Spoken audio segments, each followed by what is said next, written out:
Okay. Good afternoon, everybody. I'm Nan Zingrone, or as you know me in Virtual Worlds, I'm Maggie Larimore, and welcome, Brandy. We just started. Yes, too, welcome. I'm one of the organizers of the Virtual World MOOC18, having started out as a learner and a general assistant to Nellie and Pionia back in the SLMOOC of 2014, which was so much fun, very exciting. I first started to learn about teaching online in the spring of 2009 I began to look for work, is what it should say, and a kind-hearted secretary at Capella University wrote me an email to tell me that while my qualifications for teaching were pretty good, my lack of experience teaching online meant that my application for the online teaching job would never make it to the desks of the people who were doing the hiring. So she said even a course in how to teach online would help me, and I started to look for a teacher, and preferably at the time for a free teacher. Hi guys. So I found Nellie. I started looking around and I found Nellie. Hi Elise. I found Nellie on WizIQ, the webinar system we used yesterday in our opening session. And I began to watch her videos. I signed up for her Connecting Online conference in early 2010. She still does that every year. And I managed, after 3 attempts, to find the time to finish one of Nellie's Moodle courses, finally, in the beginning of 2010, I think, or later in 2010. Anyhow, at the same time, I also found the International Society for Technology in Education, ISTE for short, and discovered that they were holding a series of amazing lectures in Second Life, and I did not want to come into Second Life. I had no idea what was going on there, and I also knew that I had a tendency to get super absorbed in computer games. I always played Civilization for a long time. So there's text of all that, sorry. And the next part is, if I can find it, the lectures that they were showing at ISTE in 2010 were on teaching with technology, and I really wanted to be there in person to ask questions. So I held my breath. I joined Second Life on June 6, 2009, and after a few tries and a lot of little problems, like not knowing how to sit and getting yelled at by everybody in ISTE to sit down in front, and then some wonderful person taught me how to do that.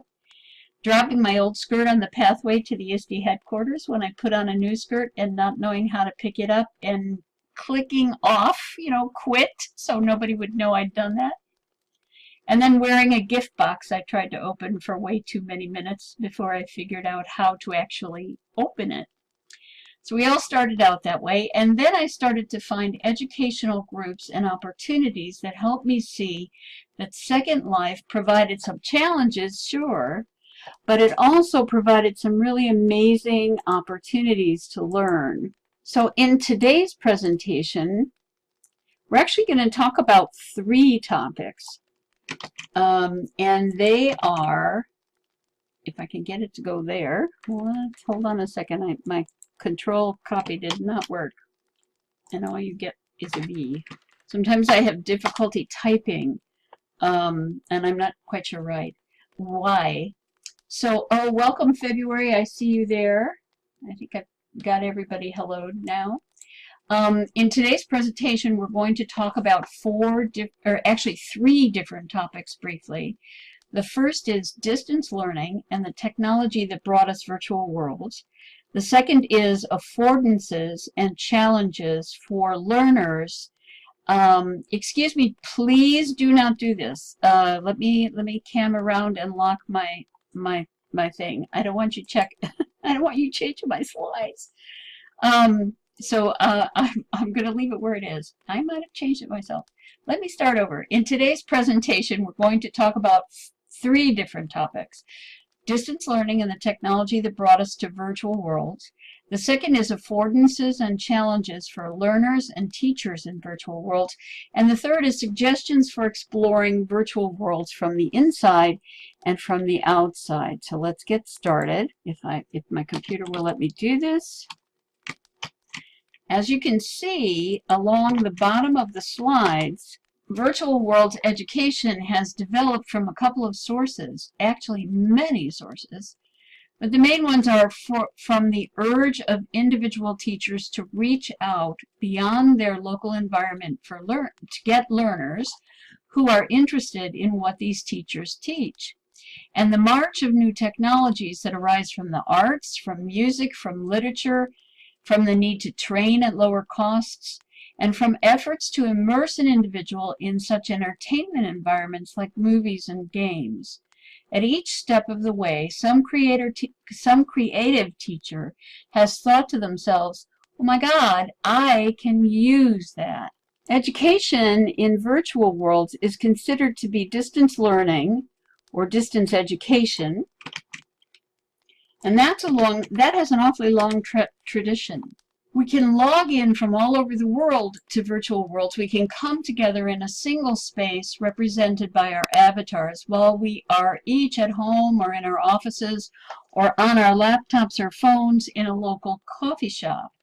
We are native speakers of many languages. We live in many countries on many continents, but we come together through the virtual world technology to experience the same event. We share experiences and we learn together. In 1988, a scholar of distance education listed the 3 elements of this type of education. First, that it's a quasi-permanent separation between the teacher and the student throughout the length of the learning process. Second, the influence of an educational organization is felt both in the planning and preparation of learning materials and in the provision of student support services. Frequently that's true, but not always. And third, the use of technical media such as print, audio, video, or computer will unite the teacher and the learner to carry out the content of the course. Keegan was talking about an institution's use very early on of correspondence courses, some that send books and materials through the postal systems of many countries, others that send lectures on academic or technical topics or language learning exercises on vinyl records, then CDs, then DVDs, then USBs, others that utilize closed-circuit television just to include a classroom in another part of the building, or a local radio or television station that disseminated content much more widely. And quasi-separation was the way in which the technologies, even when they were as simple as a postcard, could bridge the gap between the physical locations of the teachers and the learners. But all along that history of distance education, individual teachers, without the help of an institution or organization, have also found a way to share what they know with anyone who can use what they were sharing, whether or not they have a formal academic certificate or degree involved in their efforts. We're going to talk about an 18th century educator for a minute who bridged that gap, and that will make the illustration of the lady and the gentleman at the top of the slide more understandable. At the bottom of the slide is the very first meeting of the very first Second Life MOOC, right here on this spot, in a different building, however. It took place on March 31st, 2014. And that's the very first set of wall boards that we had, not so many courses, and we ran from the end of March to the end of April, and Pionia was responsible for thinking up the wallboard idea, for which I'm always grateful. Welcome, Jack. Trying to see if we have anyone new. Okay, let me change the thingy again. So in 1728, that's 1728, In the 18th century, Caleb Phillips advertised in the Boston Gazette. Now, nobody knows if he really is the first person to teach something via a postcard, but it's the earliest record that historians of educations in this country have found of someone doing distance learning. So Caleb Phillips was offering a course in Pitman's shorthand, which was a system of stenography in which a secretary, who were mainly men at the time, could take dictation from an employer in a way that was fast and efficient and did not take so much physical effort as trying to write down every spoken word as fast as it was said. This isn't a real communication from him, of course. I made this up. I found an 18th century postcard and a table of consonants in Pitman's shorthand on the internet, and I imagined what somebody would have said in Phillips' day, what this communication would look like when a learner got one lesson per postcard and returned their assignment in the same way. I'm sure he was not the only enterprising teacher of his day, but he is said to be the first one we know of on our side of the Atlantic. From the 18th through the 19th and into the 20th centuries, correspondence courses, especially in shorthand and other secretarial skills, became more and more common. And then as those grew, in the 20th century, late 19th century and 20th century, we see many academic and technical areas becoming more and more common in distance learning across the world. Some examples of these are the University of Wisconsin at Madison here in the States, who began to use the term distance learning in 1892 in pamphlets that described the courses they had on offer. Sorry about the spelling there. The same university in 1906 sent out lectures on phonograph records to their students. And this kind of a cabinet that's to the left on the slide, that's a home phonograph from 1906. And one of the reasons why it was so tall was because a lot of the home consoles for music boxes, these huge discs that were punctured, and you would put it on a turntable, much like a vinyl records turntable, and when they went around, they played this absolutely marvelous music. So when they started to talk about record players, when that record players were invented, they basically made these transitional cabinets for the home where they took out the music box apparatus at the top and they put in the fittings for a record player. In the middle there you see an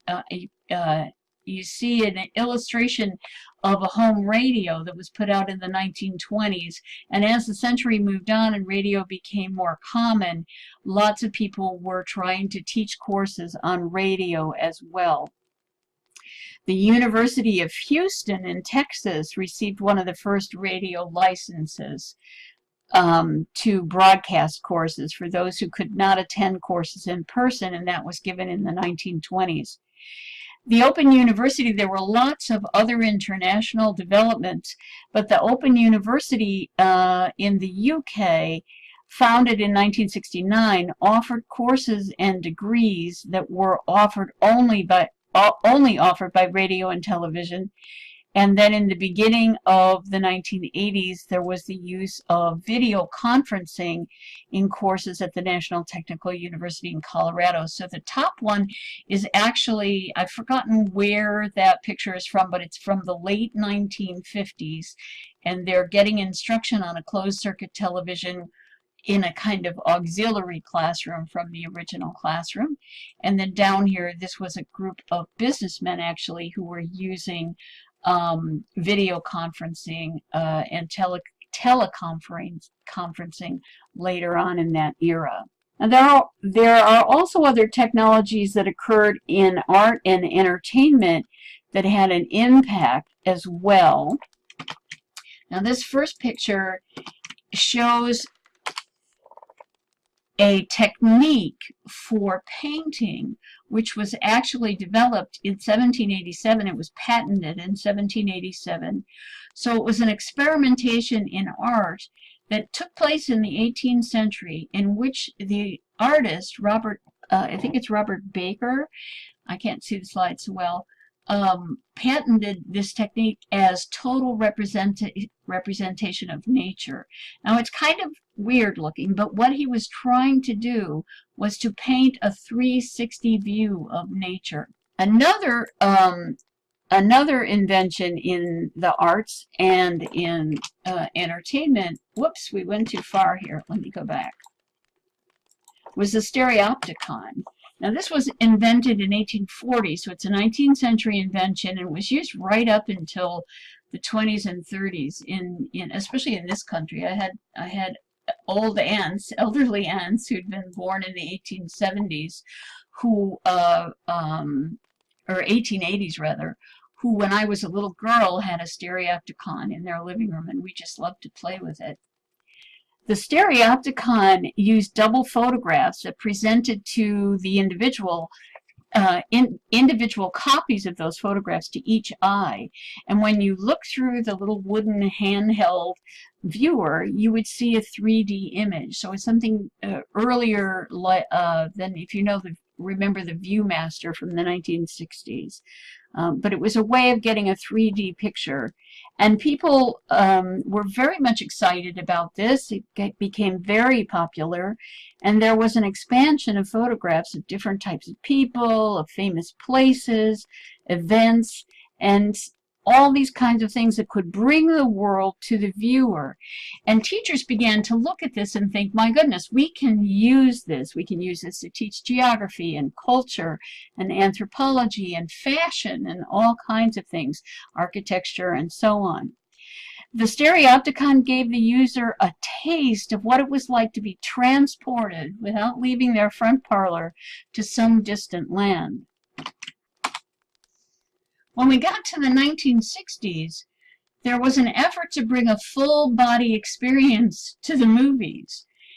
So that first picture to the left there, the basic idea was you sat on that little chair and you put yourself inside of that little screen, and you had the chair moved you around, you had blasts of air in your face, you were becoming very much immersed in your theater going experience. But it didn't really catch on, and probably because watching a movie is a social event. You go with friends, you get something to eat, you sit and try not to chat too much, but you can certainly share your emotions and your experiences while watching the movie. And then to refit movie theaters so that there were individual viewing stations and of a sufficient number would be a terrible expense for the movie theater owners to invest in. The technology moved out of the entertainment industry very quickly and became used for simulators for driving training or flying training, something like that. So they just didn't disappear entirely, but they certainly weren't able to take over the movie industry as they probably had hoped. Interesting. To get mystic with water, yeah. We had one in the Museum of Science and Industry in Chicago when I was a kid, and you could sit there and it would rock you around and puff air at you. But yeah, it was set up to do a lot of kind of immersive things. In the same decade, actually, that the full body experience was patented by Morton Hellig. Ivan Sutherland invented something called the ultimate display, and it was a heads-up display, as you can see from this picture. If I only use a small portion of the picture, the full picture shows you the entire metal apparatus that was used to hold the headset up because it was so heavy at that point for the user. But these heads-up display are kind of like the virtual headsets that we now know, in the sense that they were attempting to provide a more modern version of the stereopticon, something that was really 3D. Please don't move the slides, although this, I think I'm ready for that slide anyway, so it's okay. let me move down a bit here and get the rest. So as everybody probably knows, the internet itself got its start. Oh, not to worry. I should have locked it, and I'm just too lazy to go around and lock it up. As everybody knows, the internet got its start in 1989 when Tim Berners-Lee proposed a file sharing system between university computers. The military in the U.S. was also had put together a communications network, and by 1999 that network was open to the public, and a new medium for teaching and learning at a distance came into being. Nellie, our other organizer, for example, started teaching online in 1993 when they called it computer-assisted training. I was still struggling at that point to figure out how to download photos and keep my printer from losing its connection to my very large and very weak and very low on storage computer that sat on my desk in 1993. By 2012, so now over that next 2 decades really, so many new things happened, and so many more schools and universities around the world were offering some version of online or distance education, whether it was a combination of online plus correspondence or it was all online. By 2012, it was estimated that 500,000 students in the US and the UK were taking courses online. In South Africa, a completely online university debuted, and in 2016 it was also estimated that 1 in 4 college students in the U.S. were involved with online-based education. I think the last New Horizons report, and you can please correct me if I'm wrong, I think they were saying it was more like 2 out of 4. And then we have wonderful things out there like Coursera and Udemy and all these other systems that offer online education. It's always changing. This, I don't know if anybody, name of the online university in South Africa, I have forgotten. I think it was in Cape Town, but I'm not sure. It's if you look at my lecture from last year, I focus only on the history of distance learning. It's in the SLMOOC 2017 playlist, and I go through every single one of these. I hopefully don't put people to sleep, but I cut that out this morning, and I'm afraid I didn't go and check I was going to do that, and I didn't. I just wanted to say this picture up to the left at the top, not to worry, I'm not wide awake.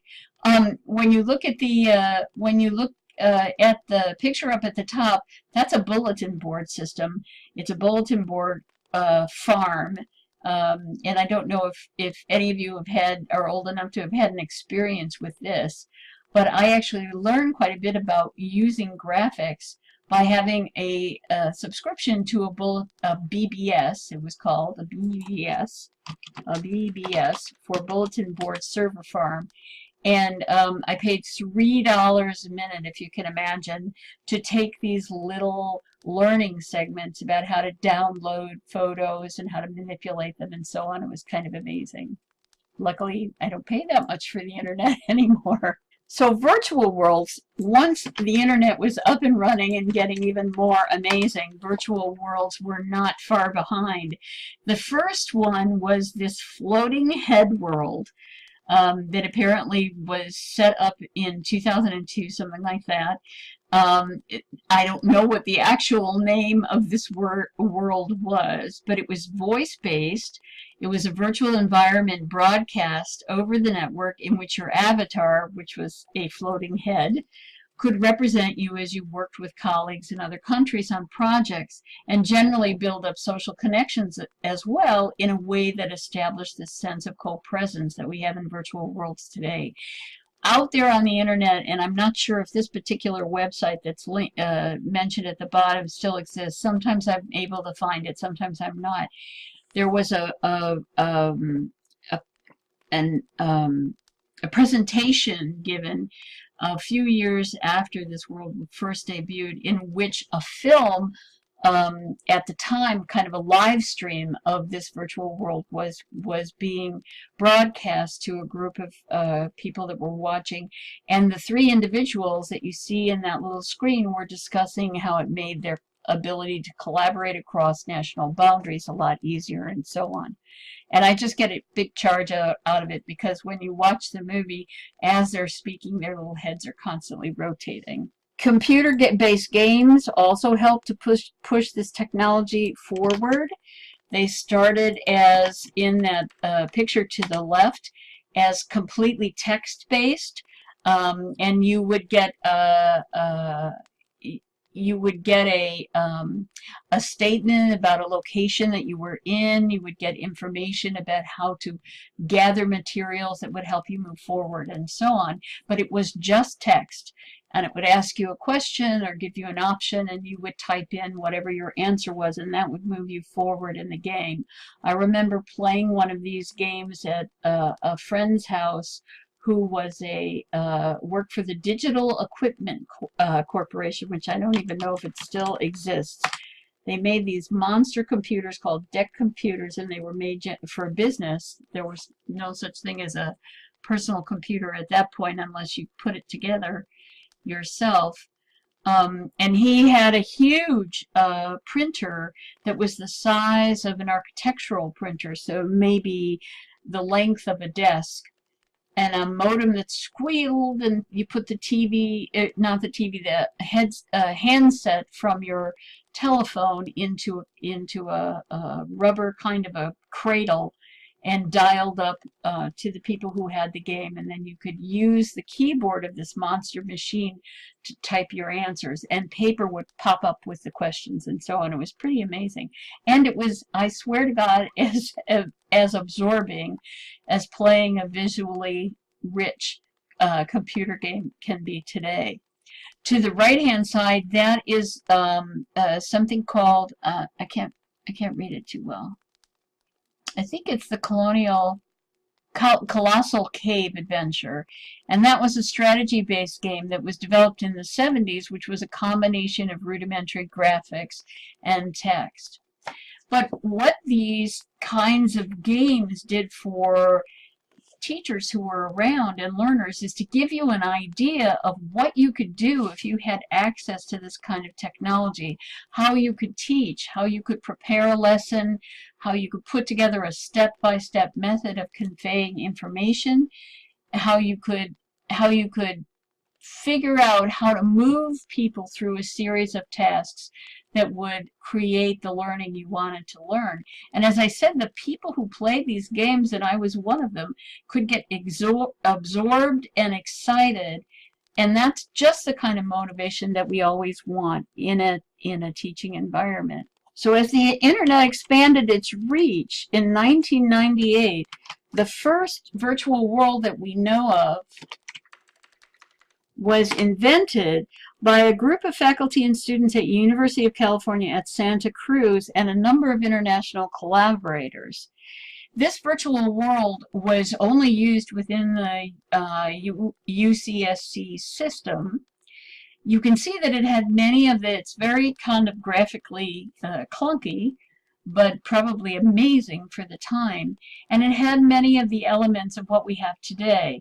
All of those yellow placards up there were note cards that you could click on that would give you the information, the introduction to the university, a list of events, the history of the university, and so on. And then that blue board in the back of that avatar is the teleport center. So like today, you could click on a picture of a location and you would be given a landmark that you could then use, or an address within the world that you could then use to travel around the virtual campus. The avatars were no longer just heads. You could be a person with clothing, and you could interact a little bit more naturally together in the same space as well. I find it astonishing that this was going on in 1998 because, of course, I didn't hear anything about this until much later. I don't even think I heard about it in 2003 and 4 when some other folks around here got into Second Life. So, and then Second Life happened. If you're new to Second Life, there's an island dedicated to the history of Second Life. So you can find out how this company actually sort of stumbled its way into providing us with this wonderful world. What you see on the screen is a picture of one of the employees at that time who had made himself an avatar, and then the first batch of avatars that were available to people coming in to play the game when the game was open generally. And then to the right, that map is the extent of Linden World at the time. If you click on your map in your toolbar, and I have a video on I have a YouTube tutorial about using customizing the toolbar on the playlist. If you open up the map and just kind of keep scrolling out and out, you'll see how big it is now. It's just astonishing. So now we're going to move to the section of the talk called Affordances and Challenges for Teachers and Learners in Virtual Worlds. And because I don't have tons and tons of time, like days, I'm just sort of giving you an overview of what these, now we have Sansar. I'm giving you a bit of an overview of all of these categories. So first we're going to talk about affordances. We have real-time experiences augmented by the immersive nature of our environment. We can talk, text each other. We can use the universal translator to get from one language to another, maybe not so effectively, but more effectively than it used to be. We can share real-time experiences. We can collaborate. Building and scripting skills allow teachers to provide active lessons and give learners the ability to engage with a topic in a variety of ways. The social distance is both far and close. It's far enough to just shut it off. That's okay, don't worry. It's far enough to just shut it off when you're threatened, to manage your social encounters to fit your skills, and also close enough that social bonds can form, and many of them can become lasting friendships both within and outside of the virtual world. And probably the most important thing is that the first-hand experience you get in learning and in your interactions can be translatable to the real world. Adventures in Lifelong Learning is built on this principle. Virtual Abilities Island is built on this principle. There are so many ways to learn skills and practice skills that are, oh, you do? Oh, gosh, oh, well. I was bemoaning the universal translator having gone to fun. There are so many experiences that you can have in virtual worlds that can have practical consequences on your abilities in the real world outside of Second Life. Although this is the real world too. We're having experiences, we're making relationships, we're learning, and we're remembering. But within in-world and out-of-world, these things can transfer and transfer in a very big way, and with a kind of retention that is not usually found in other forms of learning. To the top right is actually from, I think, 2015 or 2016. That's Corellia Condor teaching a language class. And at the bottom, you can't quite see this, but this is Ellie Brewster, who gave us all a building tutorial in one of the previous SLMOOCs as well. Okay, hang on a second here.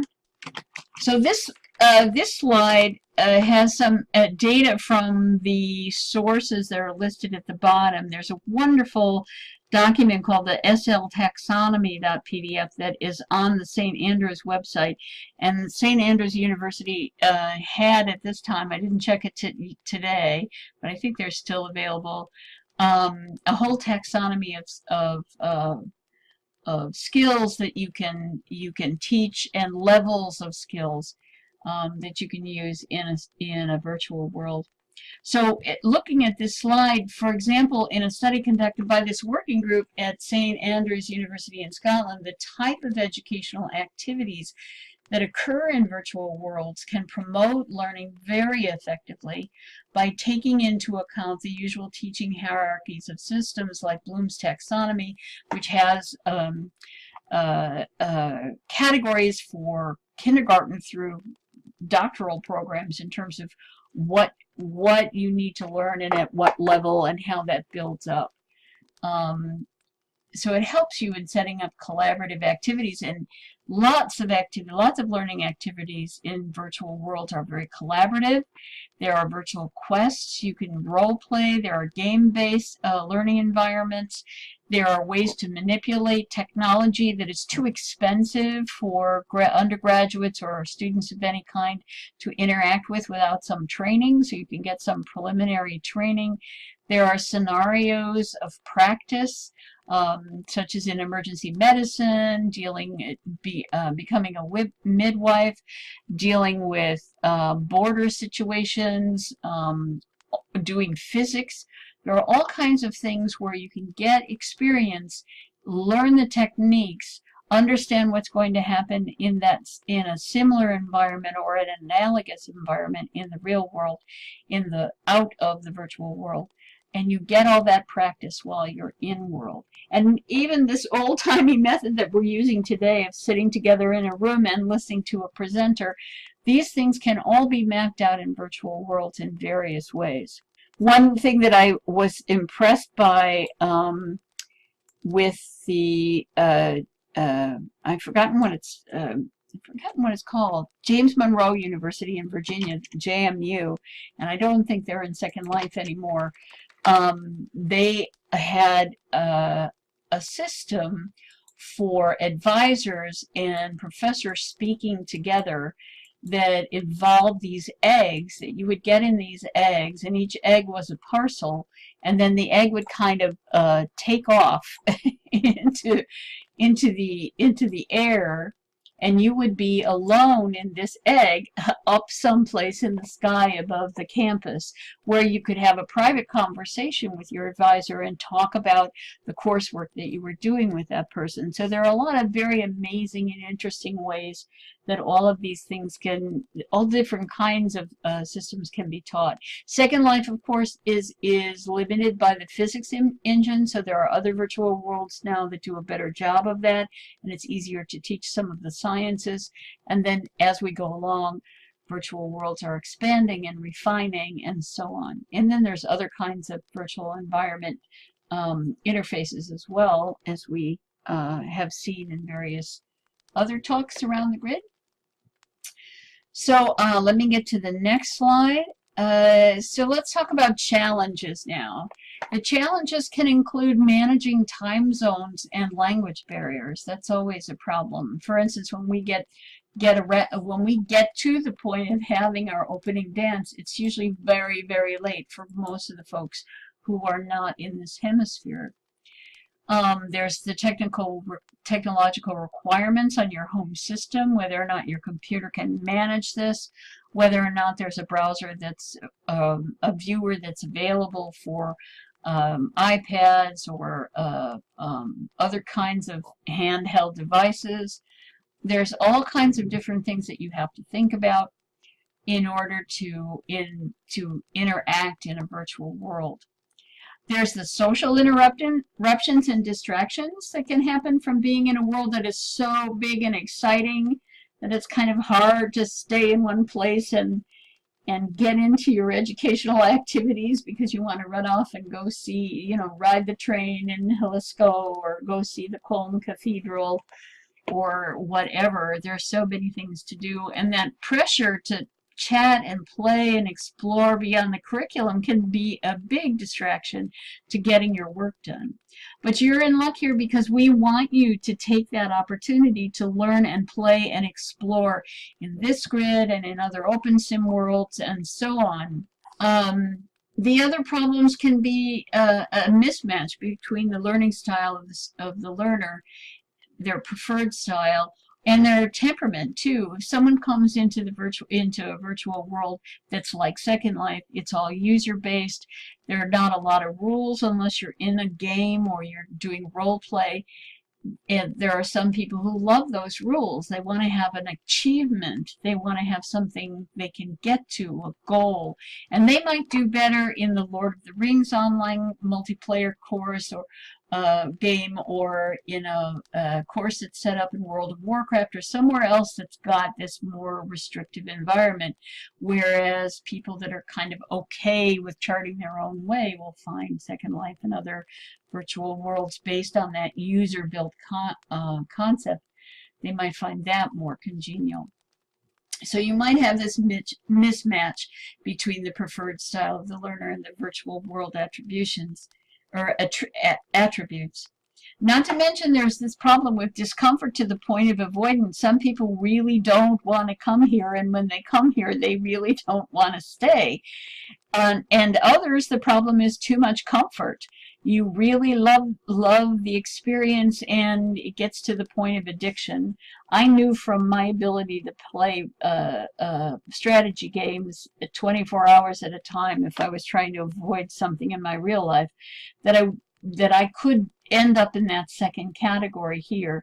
So I basically decided to find things to do to work on, so that when I come up, it's a combination of a task I need to do for a class, or for the library that one of the libraries that I run, or and I can balance that with play and exploration, as opposed to just being here all the time, going dancing and looking at new things. So not every learner who comes eagerly to a virtual stays to play, even if they're eager to get here. And not everybody stays to teach or create, of course. And certainly every learner who comes reluctantly has a whole set of challenges they must overcome to finish their classwork if they're coming in for a class, or just to find the virtual world a congenial space to be. But it can be done. This is my 9th year at Virtual Worlds, and I'm still learning and still looking forward to learning and doing more. And I've come a long way from wearing a box on my head for a half an hour, or having to be told to sit down in front. There are also challenges for course designers, and you're gonna see and have the opportunities to talk to some spectacular developers in this course. You're gonna see some of these best people and tour their installations and see how they use the worlds they have made their own. Many folks who have taught in previous SLMOOCs and who will be presenting and guiding us around this time have taken full advantage of the affordances in creative and innovative ways, and they've shown computing and artistic and educational skills in creating their course materials that's very inspirational to all of us. New ways to help learners overcome their resistance have been put in place. The finesse with which many of the teachers you will encounter have set the social tone and reduced the social distractions of the environment is just pretty much astonishing, if you ask me. There are some extremely talented people here. The top illustration to the right is from a visit we made last year to the Northern Virginia Community College System's geology sim. Greg Perrier gave us a tour of all of their installations, including a neurological one and a Chinese town for teaching Chinese language and so on. He is writing an educator's guide to teaching in virtual worlds, and I'm doing some reading of it and editing it for him right now, and we hope we'll have it available for all of you guys before the course is over. He's very, very busy this month. His family moved from Virginia to California, and they're still in the process of finishing up that move, so he may not be able to come and talk about it himself, but we should have that text available before the end of the course. And the bottom one, we have this particular teacher is coming back, and he has set up a whole bunch of really interesting environments for a whole variety of technical and academic and literary learning. So welcome, Erica. So the next section is suggestions for exploring virtual worlds from inside and out. Now what I need to do is tell you as we get into this section that this PowerPoint will be available on slideshare.net after the lecture is over. The actual bibliography that you're going to see in a few minutes, and some of the locations will be available on a note card in the wallboard when the wallboard gets put back in place. So you'll be able to get a hold of all of these things, as well as many of the note card will be put up in the Chilbo Public Library that I'll talk about towards the end. So basically what I'm encouraging you to do is to read and watch and explore, to get to our various SLMOOC playlists and VWMOOC playlists, to go back onto YouTube and search for the Virtual Worlds Best Practices in Education conferences, for the Open Sim community conferences. You'll be able to see a lot of presenters, teachers, developers, artists, and so on talk about their work and what they've been doing. Also, every Sunday on YouTube, Mal Burns-Evans, who's a member of this community, in the Chilbo community, he does the Metaverse Review, and that's a great thing to look at. There's another, if somebody remembers this exactly, I've forgotten the name, I think it's Dragster Files. This is also on YouTube. You'll be able to see some more about this in Zinnia Zauber's talk that's coming up excuse me, in the next couple of weeks. There is an enormous amount of material on YouTube that, and elsewhere, that will, but especially on YouTube, that will give you an idea of what has been done and how creative developers, world owners, teachers, artists, and so on have been in putting together serious immersive environments that can communicate, librarians especially, serious immersive environments that can communicate information, give you experiences that are beneficial, and teach you things.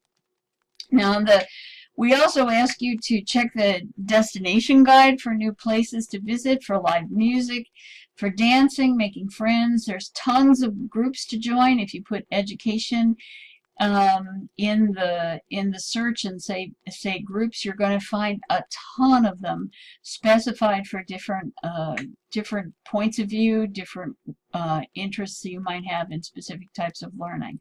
So just explore.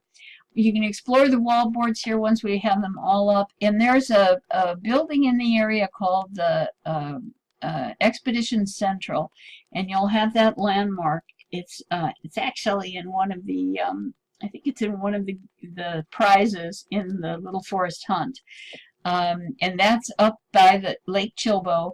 You can go there and go up into a obelisk that's in the sky, and there's a lot of wallboards up there. There's 3 floors of them that take you to places around the grid. Now, some of them have closed and are no longer here, but quite a lot of them are still there. And on Visti Island, you'll be heading over to Visti Island at, very soon for one of the community virtual library events. They have another iteration of Expedition Central in a teacher's resource center that was put together in honor of the gentleman that originally started Expedition Central, who passed away at a very young age. Oh, Mademoiselle, I didn't see you here. Welcome. Yes, that's it. The lecture is called, was called, I have forgotten already, was called Virtual World Overview for Newcomers. So we've been going through a whole variety of things about how virtual worlds came to be, what virtual worlds provide to educators, and now we're talking about things that you can do to help you find things out about what's on the grid and what's around, and both for educators and in general, because they can hit both needs, basically. And walk this neighborhood, because this neighborhood has a lot of really wonderful things here. Welcome. I don't know that I can say your name properly, but welcome. And now you'll see what we've got here is what we hold on 2 seconds. I need to write to somebody who's giving me stuff that just 2 minutes. And I want to remind you that there will be a note card in the wall board after the presentation that will have all of the things on this slide and the next 2 slides. So just a sec.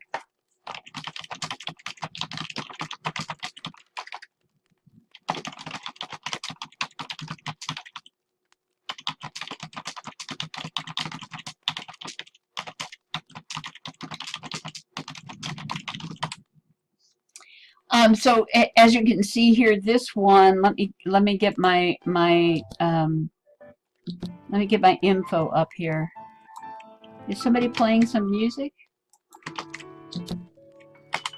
It's quite beautiful, actually. All of the material on this slide with their links will be available in the wallboard after class for this presentation. It will also be live on the copy of the slideshow when I put that up on SlideShare, and I will be giving you that information very soon.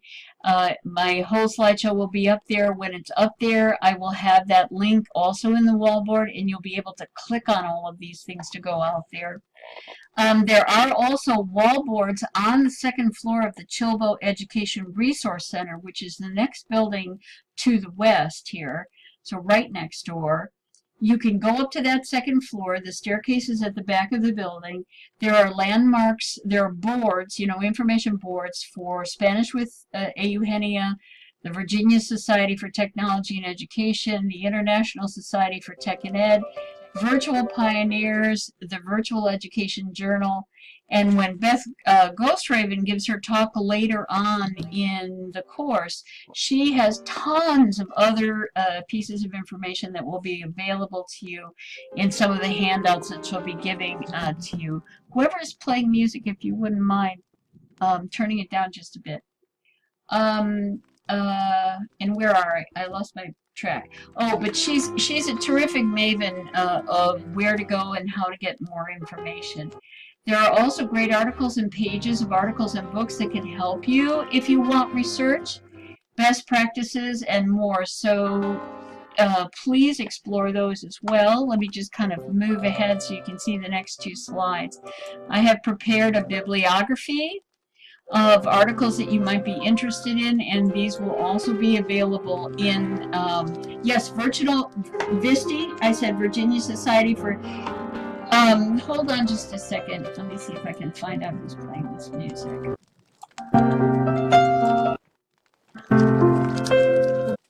Okay, Ruta Yisire, you're playing music, and so anybody that wants to turn it down can just kind of click on her name in the nearby chat and pull her volume down, and that way she can enjoy it, but you don't have to hear it.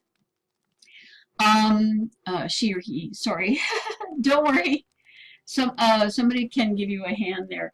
I wanted to say that Virginia Society for Technology and Education, which I mentioned, is VISTI and ISTI, and they both have wallboards on that 2nd floor with landmarks and information, and so does the Virtual Education Journal and Virtual Pioneers. So not to worry, Rudy, it's okay.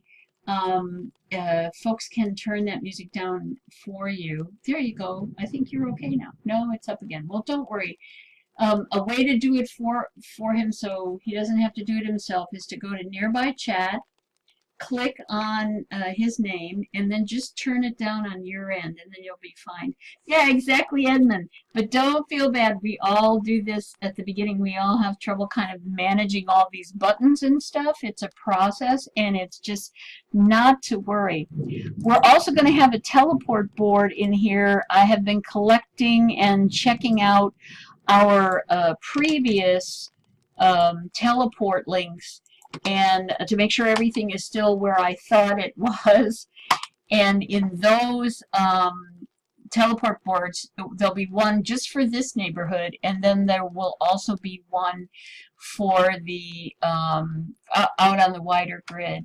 And I hope you can hear the thunder that's happening outside my window, but we've got a storm coming up.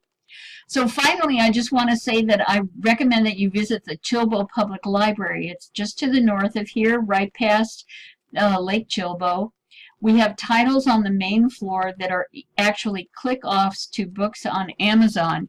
And while I don't want to put any pressure on you to try and buy those books, what's good about them is that each book has a note card inside that has descriptions of the books and what's in them and so on. So you get an idea of what is being covered. Yes, absolutely. We will, I'm going to put up 2 new videos onto the Virtual MOOC playlist from a previous course that I did that does a tour of the Caledon Oxbridge tutorial. That's excellent. The other one that's really excellent too is Virtual Abilities, because they have a walk. I can't spell it. Virtual Abilities. They have a walk on their land that takes you through a whole bunch of great skills like camera skills and using your viewer and all this kind of stuff. So let me get back to the Chilbo Public Library. You can go there, you can check out the titles, you can take a look at books, both new and old. We have both books that were written by a team of folks from the community virtual libraries and from ISTE as well. It edited a couple of edited volumes that are very new. I'm going to be putting up some books by Sue Gregory, who is a virtual world investigator and educator in Australia. Some of her books are unbelievably expensive, but she has a few that are good priced. But I think the descriptions of them can help a lot to give you an idea of what's out there and what people are doing. And the books are arranged in different categories. So some are about legal issues, some of them are about making communities, some of them have to do with the anthropology of virtual worlds, some of them have to do with education and library work and so on. Yes, if you go to, Erica, if you go to the Chilbo Resource Center, which is next door, there are 3 boxes there that give out landmarks to freebie stores, and there are quite a lot of freebies on the shelves already that you can pick up.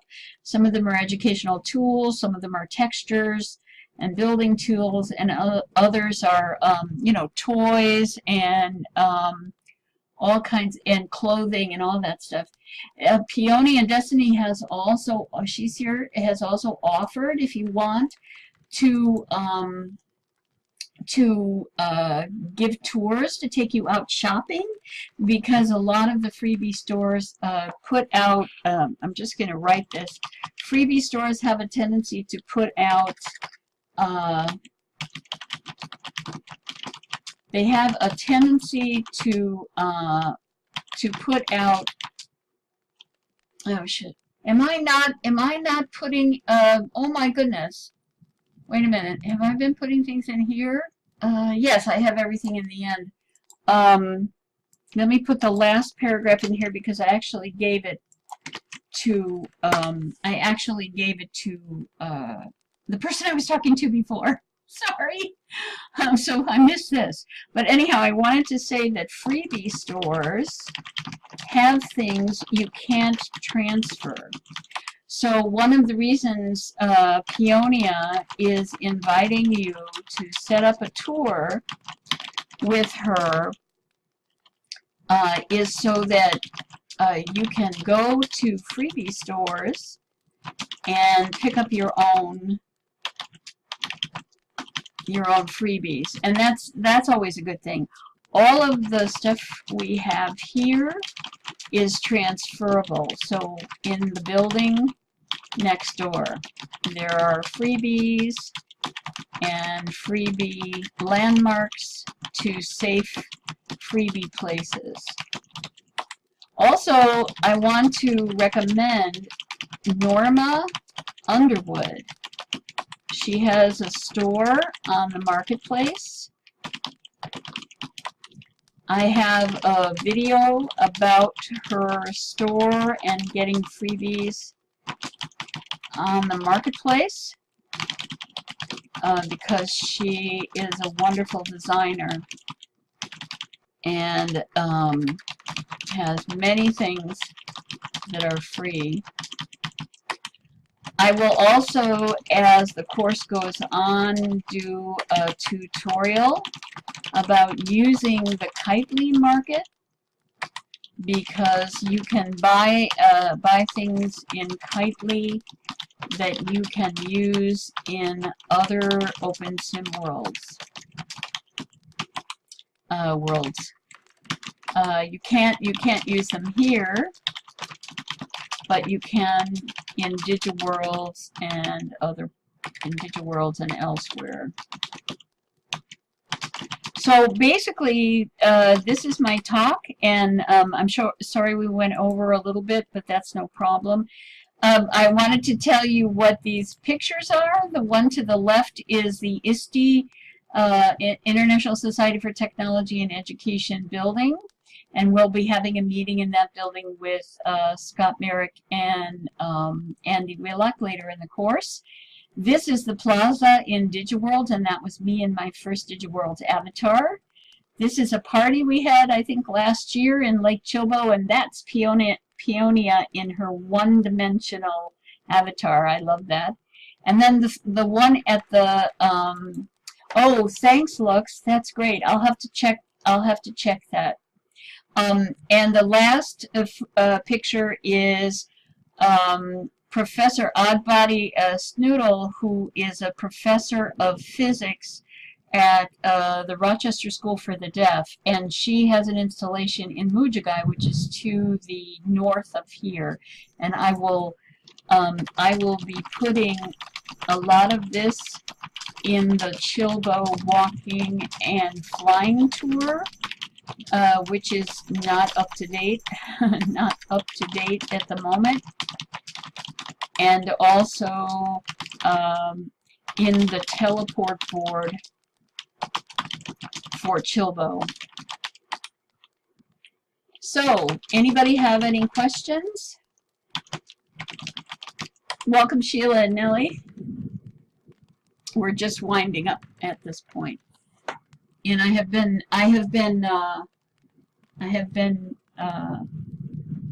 recording. And I hope my lights stay on because it sounds pretty bad out there, I must say. Well, thank you guys.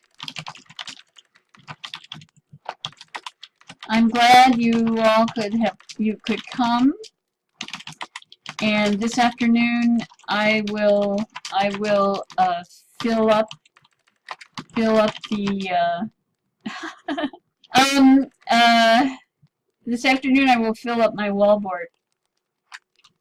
The Chilbo Education Resource Center is the first stop, then ISTE and VISTE, and as Sheila says, there's an event coming up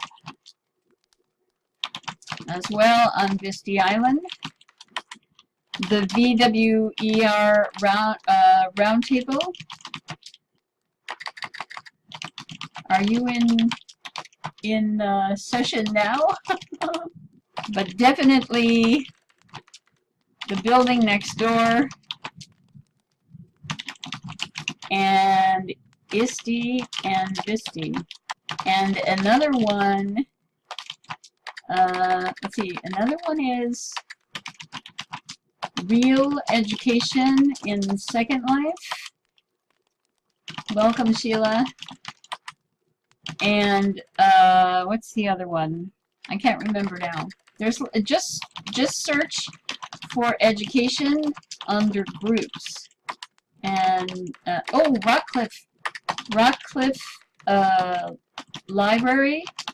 And gosh, Elise, can you put in the library for the community virtual library? The community virtual library, they have lots of events and things to do. We're having many things from them during this course as well. Oh, see, Nonprofit Commons is another good place to get in touch with. There it is, Open Education. Open Education in Second Life, Real Life Education in Second Life. Yeah, no problem looks, and there's something starting right now at Virtual Worlds, a roundtable that you're getting information from. Let me grab one of these thingies. That was what Sheila was here promoting, and those are wonderful experiences. This one is taking place over on Vista Island. That's where the VWER group is. And I recommend that, you know, highly. I'm going to stand up and turn around so I can see you guys, because I haven't been able to see you. Let me shut off. Let me move the chat over. So thank you everybody for coming. I really appreciate your presence here today, and we hope to see you at the next event for the Virtual World MOOC. The wallboards will be back in place in a little bit, and later on we will have most of the rest of the month put up probably tomorrow, because I have a lot of grading to do today for my day job. Thank you.